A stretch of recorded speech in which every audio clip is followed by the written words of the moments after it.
Hello! Today, Teacher Outside the Box brings you another activity, this time using realia. Hope it is useful.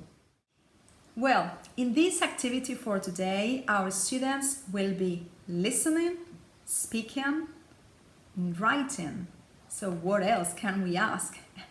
Alright, in this activity, the teacher will be in charge of bringing realia to class. When I mean realia, I mean bringing objects such as a ticket, a credit card, maybe a bottle of perfume, you can bring a piece of fruit, you can bring a flower, so anything that comes to your mind.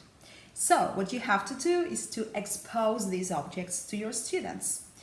Your students will have a look at all the objects on your table, and in groups they will have to discuss and talk about what is the connection of these objects with you.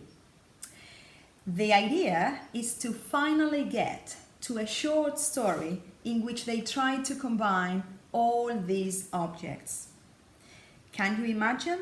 They will be chatting, discussing what is the connection between my bottle of perfume, the apple I brought to class, or my credit card.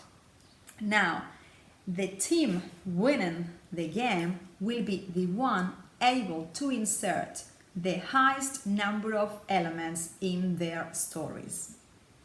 So, if they manage to insert the 10 elements, they will have done a great job. The story can be used in many different ways.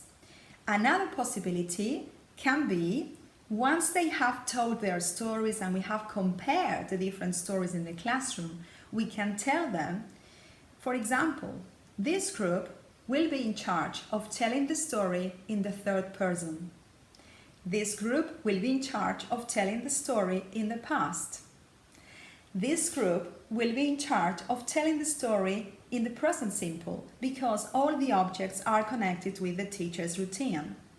And maybe another group can be talking about what the teacher is planning to do tomorrow.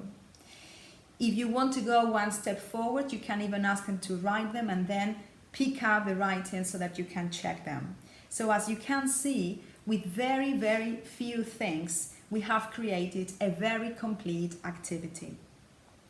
So don't forget to tell me if you like it, if you have any other alternative to use it, and if you don't want to miss a thing, don't forget, you can find me on YouTube, Teacher Outside the Box.